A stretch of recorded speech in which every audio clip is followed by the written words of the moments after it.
Institute যেটি আগারগাঁওয়ে রয়েছে, এগুলোর পাশাপাশি আরো দুটি হসপিটাল, কুর্মিটোলা জেনারেল হসপিটাল এবং কুয়েত মৈত্র হসপিটাল উত্তরা, এই হসপিটালগুলোতে এখনো আমাদের শত শত ভাই ওই বিছানাগুলোতে জীবন মৃত্যুর সন্ধিক্ষণে রয়েছে। আমরা দেখেছি ওই অর্থোপেডিক পঙ্গু হসপিটালে এমন অনেক ভাই রয়েছে যার একটি হাত নেই, যার একটি পা কেটে ফেলা হয়েছে, এমনকি এমনও ভাই রয়েছে যাদের দুইটি পাই কেটে ফেলা হয়েছে। আবার চক্ষু হসপিটালে আমার এমন অসংখ্য ভাই রয়েছে যে ভাইয়ের একটি চোখে 5টি থেকে 10টি পর্যন্ত পিলেট গুলো রয়েছে। এই গুলিবিদ্ধ অবস্থায় ওই ভাইয়ের ওই চোখটি দিয়ে পৃথিবীকে তিনি আর কোনদিন দেখতে পাবেন না। এমন বেশ অনেকজন ভাই রয়েছে যাদের দুইটি চোখ দিয়ে তারা আর কখনো এই পৃথিবীর আলো দেখতে পাবেন না।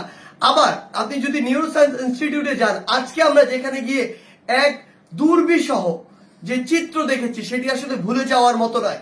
এমন অনেক ভাই রয়েছে যাদের মাথার খুলিগুলো উড়ে গিয়েছে, মাথার উপরে এই যে চামড়াটুকু, এই চামড়ার সাথে সরাসরি মস্তিষ্ক আটকে রয়েছে, সেলাই দিয়ে আটকে রাখা হয়েছে।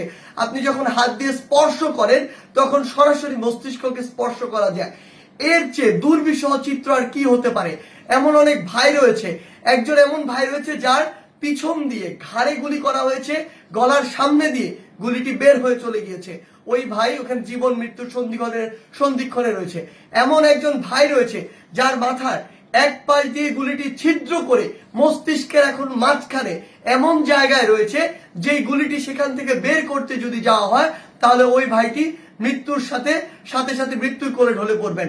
এমন একজন ভাই রয়েছে যার মস্তিষ্কের উপরে যে করটিকার যে হাড়টি, এর একটি অংশ আলাদা করে রাখা হয়েছে।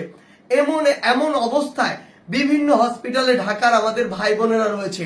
ঢাকা মেডিকেলে যদি আপনি যান দেখবেন পিঠ দিয়ে কিভাবে একটি বুলেট প্রবেশ করে বুকের যে কোনো একটি অংশ দিয়ে ছিদ্র হয়ে বের হয়ে গিয়েছে, ফুসফুসকে ছিদ্র করে বের হয়ে গিয়েছে। এমন ভাইগুলো কিন্তু আমাদের এখনো হসপিটালগুলোতে রয়েছে এবং তাদেরকে ভুলে গেলে চলবে না।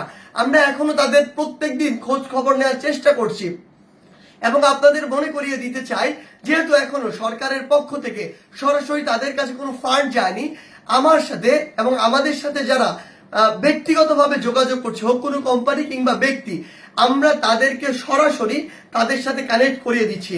হয়তো সরকারি হসপিটালগুলোতে তাদের যে খরচটি, এই খরচটি যে ওষুধের ফি কিংবা টেস্টের ফি বা অপারেশন ফি, এগুলো হয়তো লাগছে না, কিন্তু একটি মানুষের খরচ তো এর মধ্যে সীমাবদ্ধ নয়। তিনি পরিবারের প্রধান উপার্জনক্ষম ব্যক্তি হলে তার পরিবারের অন্যান্য মানুষগুলোর চলতে হয়, তার পরিবারকে চলতে হয়, কিংবা এখান থেকে বের হওয়ার পরে তার যে একটি দীর্ঘ সময় তার প্রয়োজন সুস্থ হতে, এই সময়টিতে তার খরচের প্রয়োজন হয়। সব মিলিয়ে তার একটি গুরুত্বপূর্ণ একটি আর্থিক সাপোর্টের আসলে প্রয়োজন। সেই জায়গা থেকে আমরা যেন এই ভাইগুলোর কথা ভুলে না যাই। পঙ্গু হসপিটালে আমার অন্তত এমন 50 জন ভাই রয়েছে যাদেরকে আর্টিফিশিয়াল পা লাগাতে হবে এবং এই পাগুলো আসলে বাংলাদেশে যেগুলো পাওয়া যায় ভালো মানের একটি পা 15 থেকে 16 লক্ষ টাকা প্রয়োজন। অর্থাৎ আমাদের এখানে একটি দীর্ঘমেয়াদী রিহ্যাবিলিটেশন একটি প্রক্রিয়া রয়েছে, যেটির কথা আমাদের ভুলে গেলে চলবে না। সেই জায়গা থেকে আমি আপনাদের একটি জিনিস অনুরোধ করছি, আপনারা অবশ্যই আমাদের ভাইদের কথা মনে রাখবেন এবং আপনাদের সাধ্য মতো এই ভাইদের পাশেও দাঁড়ানোর চেষ্টা করবেন। এবং আমরা স্বাস্থ্য খাত, স্বাস্থ্য অধিদপ্তর, স্বাস্থ্য মন্ত্রণালয়কে একটি কথা শুধু বলতে চাই, এটি বাংলাদেশের এই ফ্যাসিস্ট সরকারের অন্যতম করাপ্টেড এবং দুর্নীতিগ্রস্ত একটি খাত, যেটির দ্বারা সরাসরি মানুষ সবচেয়ে বেশি দুর্ভোগের শিকার হয়। অথচ এই একটি খাত যদি ঠিকমতো কাজ করতে পারত, মানুষরা যখন তার সবচেয়ে ক্রুশিয়াল এবং ক্রিটিক্যাল মোমেন্টে হসপিটালগুলোতে আসে, সেই সময় মানুষরা তাদের একটি ভালো সেবা পেত, একটু স্বস্তি পেত, যেটি তারা এতদিন পায়নি। কিন্তু আমরা স্পষ্ট করে বলতে চাই, বৈষম্য বিরোধী ছাত্র আন্দোলনের আমরা যারা রয়েছি, এই তরুণ প্রজন্ম যারা রয়েছে, তাদের নজর কিন্তু এই স্বাস্থ্য খাতের দিকে এবং কড়া নজর রয়েছে। একটি জিনিস মনে রাখবেন, যা করে এসেছেন তা যদি আর করতে চান তাহলে আপনাদের 20 দাঁত উপড়ে ফেলার জন্য যা করা প্রয়োজন এই তরুণ সমাজ, বাংলাদেশের এই নতুন ছাত্র জনতা তাই করবে।